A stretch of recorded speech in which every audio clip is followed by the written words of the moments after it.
Naturo, votre rendez-vous naturopathique. Avec Pauline Burel.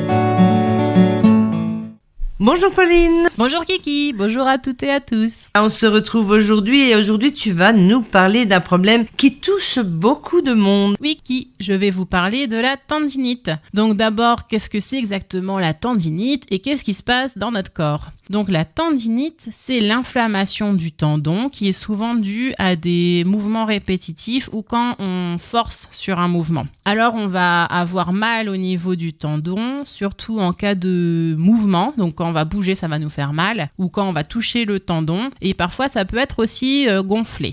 Donc les tendons, ce sont des cordons fibreux qui relient les muscles à l'os. Et certains, ils sont aussi entourés d'une gaine. Et quand on a des petites déchirures de ces fibres qui sont dues par exemple à des chocs ou quand on fait du sport de manière intensive ou avec l'âge aussi, les tendons vont devenir à ce moment-là plus sensibles à l'inflammation et on a plus de risques de faire des tendinites. Donc certains tendons sont particulièrement sensibles à l'inflammation. Donc il y a le tendon de l'épaule, la coiffe des rotateurs. Ah oui, là, c'est vrai qu'il y en a beaucoup. Ouais, c'est l'inflammation de ces tendons et c'est la cause la plus fréquente de douleurs de l'épaule. Après, il y a aussi les deux tendons qui sont au niveau du pouce, qui étendent le pouce. C'est l'inflammation de ces tendons s'appelle la maladie de Kervin. Et ça, c'est une tendinite que l'on retrouve chez les jeunes à cause des portables et des consoles de jeux. Mais c'est vrai, hein. Ah ouais, ça, ouais. Tu m'apprends quelque chose, tu vois, je savais pas. Les tendons fléchisseurs qui permettent de plier les doigts. Donc, il va y avoir une inflammation des tendons qui vont se bloquer dans leur gaine et ça va entraîner une sensation de ressaut. Le doigt à ressaut, c'est quand il se bloque, quand on le plie et après, il faut faire ting pour le lever. D'accord. Il y a le tendon au niveau du biceps, dans la partie supérieure du bras, c'est le tendon bicipital. La douleur peut survenir lorsque le coude est plié ou que le membre supérieur est levé ou tourné. Il y a le tendon d'Achille au niveau du talon, c'est aussi la douleur qui se produit à l'arrière du talon, donc c'est la tendinite du tendon d'Achille. Il y a le tendon qui est au niveau du genou, le tendon poplité, donc ça va faire une douleur au niveau externe du genou. Et les tendons à proximité de la hanche, du trochanter, comme les bourses séreuses peuvent également être touchées, le terme, on peut dire une boursite trochantérienne, et c'est souvent utilisé pour désigner l'inflammation de ces tendons. Donc là, ce sera au niveau de la hanche que ça fait mal. Alors, il y a certains antibiotiques de la famille des fluoroquinolones, par exemple, qui peuvent accroître le risque de tendinopathie et de rupture du tendon. Et il y a certaines maladies aussi articulaires, comme la polyarthrite rhumatoïde, la sclérodermie généralisée, la goutte, il y a le diabète, il y a l'arthrite réactionnelle, qui peuvent accroître aussi le risque de ténosynovite. Donc la ténosynovite, c'est une tendinite qui s'accompagne d'une inflammation de l'enveloppe protectrice autour du tendon. Voilà, là, qu'est-ce que l'on peut faire pour soigner une tendinite ? Donc une tendinite, ça peut être compliqué de s'en débarrasser et il faut s'en occuper le plus tôt possible pour éviter que ça s'installe de manière chronique et que ça s'aggrave. Donc si on consulte son médecin, il va la plupart du temps prescrire anti-inflammatoires pour la gestion de la douleur. Donc ce qu'il faut faire attention avec ça, c'est que les anti-inflammatoires ou les infiltrations aussi qu'on peut faire quand ça devient vraiment chronique, le problème c'est que ça va masquer l'inflammation et la douleur. Donc on est soulagé, mais la lésion au niveau du tendon, elle est toujours là. Et donc il faut faire très attention parce que comme on n'a plus mal, on risque de forcer et on va continuer à faire des mouvements qu'on faisait plus avant parce qu'on avait mal. On se dit ah génial, j'ai plus mal, mais le problème est toujours là. Donc quand il n'y a plus l'effet de l'anti-inflammatoire ou plus l'effet de l'infiltration, et ben du coup ça revient de plus belle et encore pire si on a trop forcé dessus. Donc il faut laisser un peu l'articulation au repos. Ce qu'il faut également faire, c'est mettre du froid, si possible 4 à 5 fois par jour sur le point douloureux où il y a l'inflammation. Et on va mettre du chaud sur le muscle responsable de la tendinite. Alors bon, pour ça, c'est un peu compliqué de connaître l'anatomie du muscle. Donc soit on demande au médecin, soit on demande à son kiné.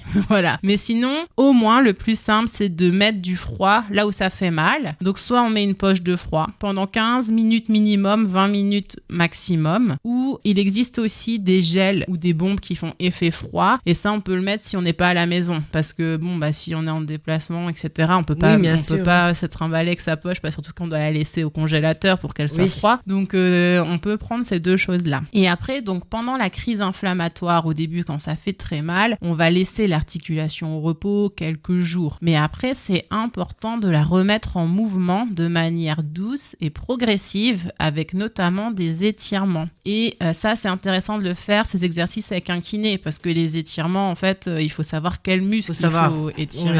Et puis bien le faire, je pense. Voilà. Et puis le kiné aussi, il peut vous proposer des électrodes, des TENS, en fait, qui vont envoyer des ondes. Donc chez certaines personnes, ça peut soulager, c'est pas non plus chez tout le monde. Et aussi, ce qui est intéressant, c'est que le kiné va pouvoir analyser avec vous les mouvements qui ont pu causer cette tendinite et vous aider à les améliorer pour que ça ne récidive pas, à trouver des solutions. Si c'est des sportifs, à adapter le matériel. Si c'est au niveau des jambes, des pieds, est-ce qu'il faut des semelles ou des choses comme ça, en fait. Parce qu'en fait, je vous rappelle que si rien ne change, rien ne change. Donc ça va revenir, en fait, si on travaille pas sur la cause. Après, si c'est dû à juste un mouvement brusque qui a été une fois, c'est plutôt rare, mais ça peut arriver. Mais la tendinite, c'est plutôt un mouvement qui est habituel. Oui, c'est ça ce que j'ai dit au début, tu as les deux causes. En général, c'est plutôt parce que c'est un mouvement qu'on fait tout le temps. Oui. Et donc, dans ces cas-là, si c'est dû au travail ou des choses comme ça, il faut vraiment voir avec son kiné ou un ergothérapeute pour adapter le... Mais je savais pas que ça pouvait venir... Mais aussi,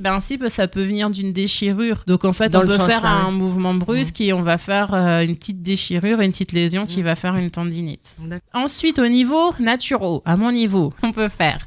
On va boire beaucoup pour drainer le corps. Et une tendinite, en naturopathie, c'est un excès de toxines cristaux. Donc, il faut éviter dans l'alimentation tout ce qui est industriel, l'alcool, tous les sucres raffinés, donc tout ce qui est sucre blanc. Mais quand je dis sucre raffiné, c'est aussi les féculents, donc tout ce qui est blanc, riz blanc, pâte blanche, etc. On élimine, on va plutôt vers le semi-complet, le complet, choses comme ça. Et aussi les aliments qui sont sources d'oxalates. Les oxalates, c'est des petits cristaux. Donc, tous les légumes à feuilles vertes, comme les épinards, la rhubarbe, les betteraves, le chocolat, les patates douces cuites, les blettes, des choses comme ça. Ensuite, on va diminuer l'acidité du corps avec des minéraux. Donc, on peut prendre par exemple des tisanes d'ortie ou on peut prendre des gélules, des compléments de lithotam ou alors il existe aussi des compléments qui sont à base de minéraux directement. On va ajouter aussi des plantes qui vont être drainantes comme la pilocelle, la reine des prés, l'orthosiphon ou en ce moment il y a la sève de bouleau aussi. Par contre, on évite le pissenlit qui est certes drainant, mais qui est riche en oxalates aussi. Au niveau anti-inflammatoire, on peut faire une cure d'oméga 3 qu'on va retrouver dans les petits poissons gras et dans les graines de lin. On peut prendre un complément à base d'huile de poisson. On limite les noix qui sont certes riches en oméga 3, mais qui sont aussi riches en oxalates. On peut aussi faire une cure de curcuma, ce qui est aussi anti-inflammatoire. Si vous l'utilisez dans votre cuisine, on l'ajoute à la fin de cuisson, sinon il perd ses vertus. Et au niveau oméga 3 et curcuma, on fait attention si on prend des anticoagulants. Dans ce cas, on va demander conseil à une personne qui est professionnelle et qui est formée. Au niveau de la phytothérapie, la plante chouchou pour les inflammations et les douleurs tendino-articulaires, c'est l'arpagophytum qui fonctionne très très bien. Au niveau aromathérapie, vous pouvez aussi mettre de l'huile essentielle de Golteri, c'est la référence,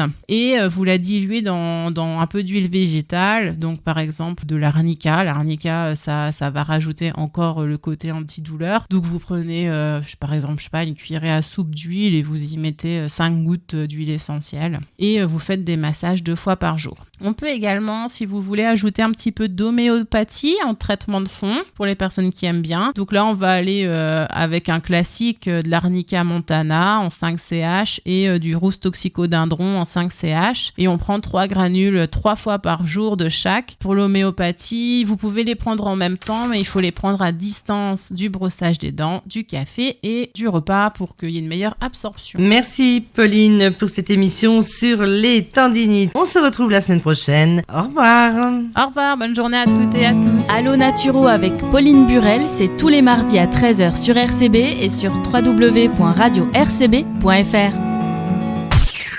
RCB